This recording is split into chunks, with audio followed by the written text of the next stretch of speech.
ची औलाद नाही, जयंत पाटील हे राजाराम बापू यांची औलाद वाटत नाही असे जे टीका आहे ते गोपीचंद पडळकर यांनी केलेली आहे आणि याबाबत जे आहे शरद पवार यांनी मुख्यमंत्र्याकडे तक्रार केलेली आहे की अशा प्रकारचे प्रकरण जे आहे ते खपवले जाणार नाही. यावर आपली काय प्रतिक्रिया आहे? आमदार गोपीचंद पडळकर यांनी केलेलं वक्तव्य आम्हाला मान्य नाही. आमचे जे संस्कार संस्कृती आहे ती कुण्या व्यक्तीच्या आईवडिलाबद्दल बोलण्याचा अधिकार आम्हाला नाही. आईवडिलाचे नाव घेऊन त्या ठिकाणी एखाद्या व्यक्तिमत्वावर टीका करणे, त्या आईवडिलाचा उल्लेख हा सार्वजनिक करणे हे काही योग्य नाही. आणि गोपीचंद पडळकरजी यांच्याशी मी चर्चा करणार आहे आणि यानंतर मात्र गोपीचंद पडळकरजी असे वक्तव्य करणार नाही याकरता आम्ही त्यांच्याशी चर्चा करणार आहोत. मी स्वतः चर्चा करणार आहे आणि गोपीचंद पडळकरची ही चूक आहे की माननीय जयंत पाटील यांच्याबद्दल त्यांच्या वडिलांचा उल्लेख करून केलेलं वक्तव्य अत्यंत चुकीचं आहे असं मला वाटतं. आता isakal.com आहे देशातील नंबर 1 ची मराठी न्यूज वेबसाईट. प्रत्येक अपडेटसाठी isakal.com ला नक्की भेट द्या. देवेंद्र फडणवीसजी, एकनाथ शिंदेजी, अजितदादा पवारजी आमचे महायुतीचे 13 पक्ष एकत्र येऊन 51% मतं घेऊन महायुती ही महाराष्ट्रातल्या सर्व नगरपालिका, जिल्हा परिषदा, महानगरपालिका 51% मतं घेऊन जिंकेल अशी तयारी आम्ही चालू केलेली आहे. अशी तयारी आमची झाली आहे आणि मला विश्वास आहे की महाराष्ट्राची जनता ही जात, धर्म, पंथ या आधारावर मतदान न करता महाविकास आघाडी करून सुरू असलेल्या जातीपायीच्या राजकारणाची पर्वा न करता विकासाला मत देतील. प्रधानमंत्री मोदीजी यांच्या नेतृत्वातलं केंद्र सरकार, महाराष्ट्रामध्ये देवेंद्रजींच्या नेतृत्वातलं सरकार, या दोन्ही सरकार डबल इंजिन सरकारच्या मागं महाराष्ट्र पुन्हा उभा राहील आणि येणाऱ्या नगरपालिका, जिल्हा परिषदमध्ये पुन्हा एकदा महायुतीचे त्या ठिकाणी सत्ता आमची आल्यावर हे ट्रिपल इंजिन म्हणजे केंद्रातलं सरकार, राज्यातलं सरकार आणि गडचिरोलीची नगरपालिका, महानगरपालिका असं जर समीकरण झालं तर केंद्रात आणला पैसा, राज्यात आणला पैसा हा थेट नगरपालिकेमध्ये ज्या कामाकरता आला त्या कामाकरता योग्य वापर व्हायचा असेल तर जनता ही महायुतीच्या बाजूने मतदान करेल असा मला विश्वास आहे. ठाकरे यांच्या एकत्र येण्याच्या चर्चेच्या पार्श्वभूमीवर आज राज ठाकरे बदलापूर, अंबरनाथ, डोंबिवलीच्या दौऱ्यावर आहेत. तेथील मनसैनिकांना मार्गदर्शन करतात आणि दुसरीकडे उद्धव ठाकरेंनी आज या तीनही नगरपालिकांच्या क्षेत्राच्या पदाधिकाऱ्यांना त्यांच्या मातोश्रीवर बैठकीसाठी बोलवलंय. एकूणच शिंदेच्या बालेकिल्ल्यात त्यांना घेण्यासाठी ठाकरे बंधूंची रणनीती आहे असं चित्र दिसत आहे. मी यापूर्वी सांगितलं की राजसाहेबांनी आणि उद्धवजींना आमच्या शुभेच्छा आहेत.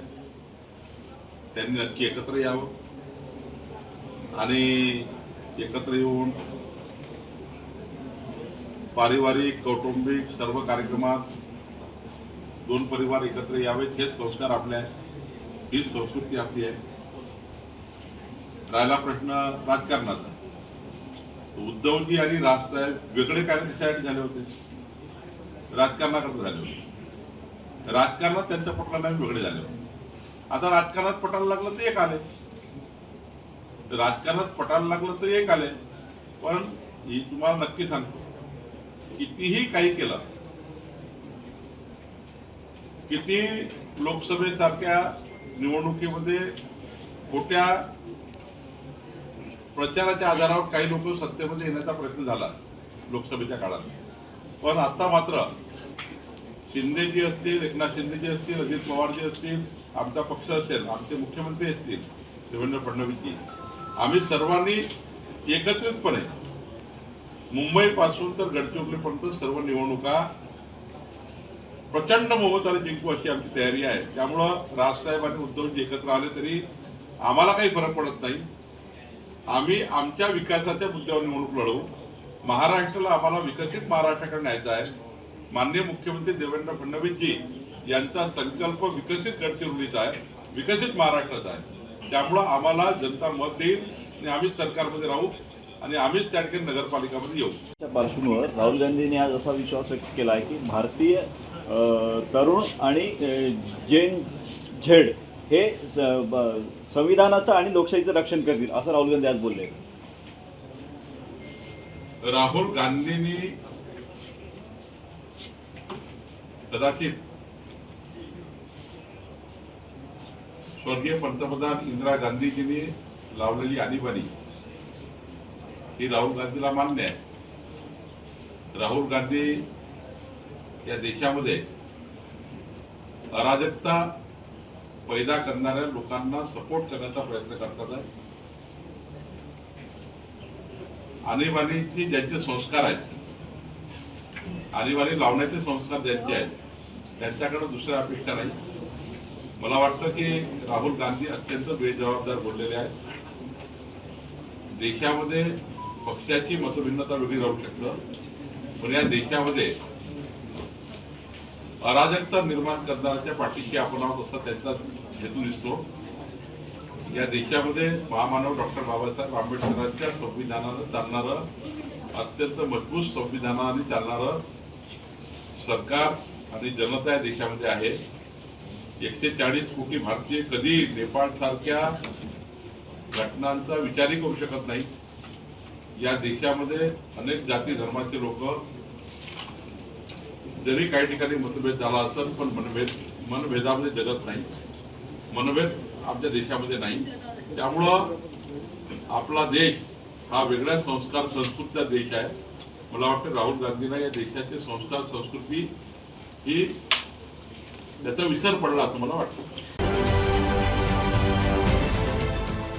देश विदेशातील प्रत्येक घडामोडींचे लाईव्ह अपडेट मिळवण्यासाठी आता साम टीव्हीच्या सर्व सोशल मीडिया प्लॅटफॉर्मला लाईक, फॉलो आणि सबस्क्राईब करा. तसंच सर्व नोटिफिकेशनसाठी बेल आयकॉन प्रेस करायला विसरू नका.